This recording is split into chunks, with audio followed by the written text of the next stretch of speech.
Hello folks, welcome back. This is Autumn again with Married to an Old Man Ministry. We are going over our Psalms a day, and I'm going to be reading on Psalms 4. As you see, I'm actually sitting in my office today.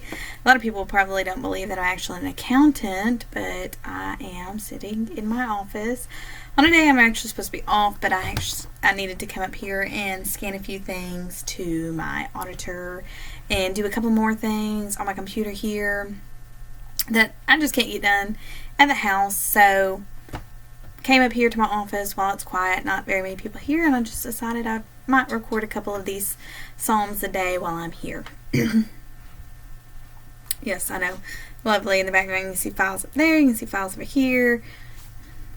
Beautiful, isn't it? Just such a lovely office. Just you'd want to sit in here and work for 40 hours a week too, wouldn't you? Some of y'all probably would, others maybe not. Psalms 4. This is when Saul persecuted David, and he called upon God, trusting most assuredly in his promise, and therefore boldly reproved his enemies who willfully resisted his dominion. That's what this is about. It starts out in verse 1. Hear me when I call, O God, of my righteousness. Thou hast set me at liberty when I was in distress. Have mercy upon me, and hearken unto my prayer. O ye sons of men, how long will ye turn my glory into shame, loving vanity and seeking lies? Selah. For be ye sure that the Lord hath chosen to himself a godly man. The Lord will hear me when I call unto him. Tremble and sin not. Examine your own heart upon your bed and be still. Selah. Offer the sacrifices of righteousness and trust in the Lord. Many say, who will show us any good? But Lord, lift up the light of thy countenance upon us. Thou hast given me more joy in heart than they have had, when their wheat and their wine did abound. I will lay down and also sleep in peace, for thou, Lord, only makest me dwell in safety. Now, I want to go back.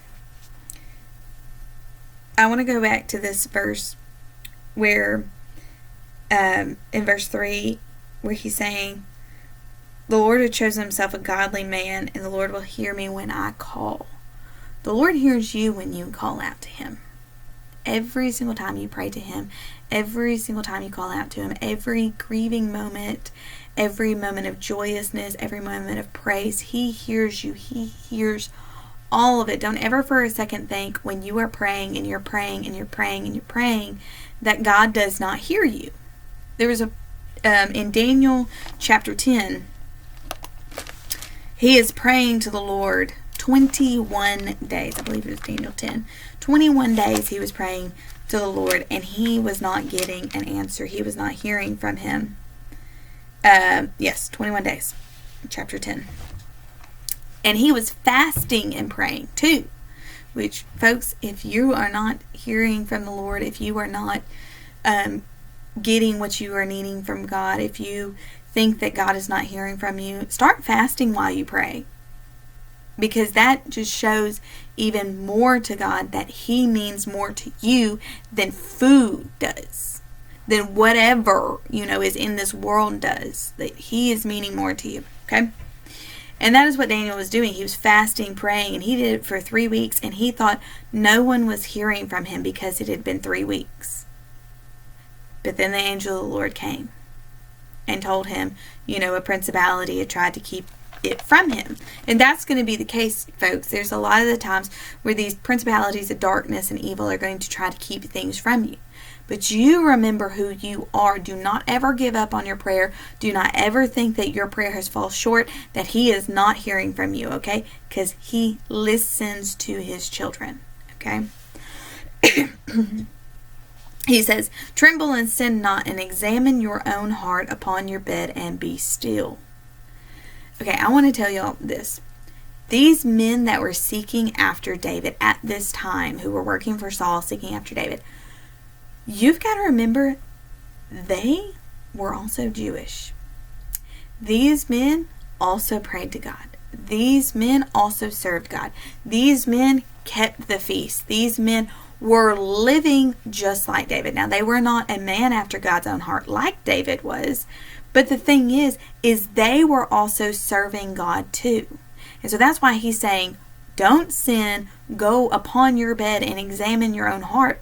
Because if they were to examine their own heart, they would have realized, I'm going after David. David is a righteous man as well. Why am I going to seek after David?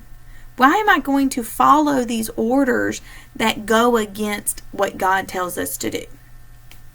Okay, and even Jesus says it. Jesus tells us that we need to listen to the governors. We need to listen to those that are above us. But if they are telling you to do something that is unlawful, not unlawful, but unbiblical, you don't need to follow it. Again, Daniel had that same thing where in chapter 1, he was supposed to eat the king's meat, unclean meat and things like that. But he made it known in his own heart that he was not going to go against God. And Shadrach, Meshach, and Abednego did the same thing. They decided that they were not going to go against God, even though an edict came down or a law came down saying that they needed to bow down and worship an idol. They needed to bow down to things. Daniel, that's how he got in the lion's den. Shadrach, Meshach, and Abednego, that's how they got into the fiery furnace. That is how a lot of this stuff has started out, has been them going against an order or a law that was written that went against God. We are seeing today so many laws and so many things being passed that go against God. And you have to be like Daniel. Verse 8 of chapter 1 says, Daniel had determined in his heart, not in his mind, in his heart, that he would not defile himself with the portion of the king's meat, nor the wine which he drank. You have to do that in your own heart. That is what David is telling you to do here, is examine your own heart upon your bed and be still.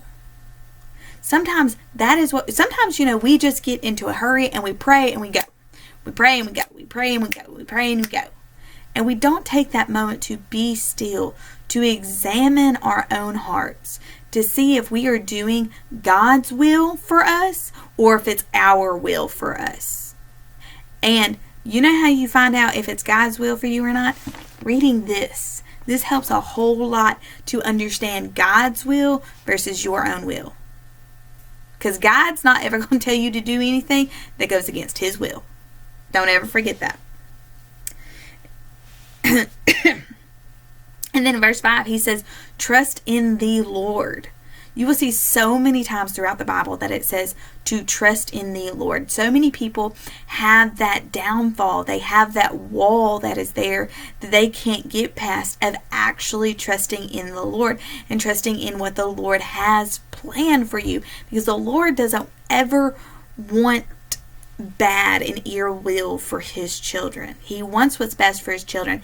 It's just our own arrogancy, our own pride, our own sinful natures, our flesh, things like that get into the way of those things, of what God truly has planned for us. And a lot of the times our own minds get in our way.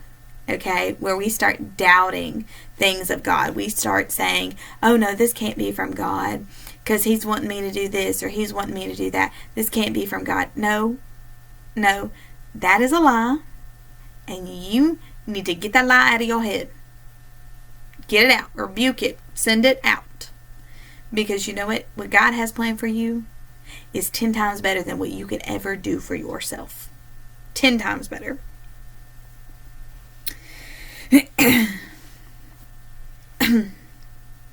And he says in verse 8, I will lay me down and also sleep in peace, for thou, Lord, only makest me dwell in safety. This is a reminder that the Lord, if you are for the Lord, no one can come against you.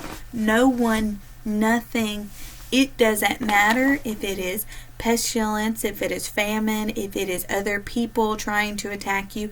It doesn't matter. If the Lord has you, you dwell in safety, and you will rest in peace, perfect peace. You do not need to worry about anything coming from the outside. You are His, you are covered under His wings, and you are in true safety. Okay? I hope that this lesson has blessed you, and I hope that this psalm helps you in your walk with the Lord and growing with Him. This is day number 4. We'll soon have day number 5. Until next time, I hope the Lord blesses you, keeps you, makes His face to shine upon you, and in all things is gracious unto you. Until next time, God bless.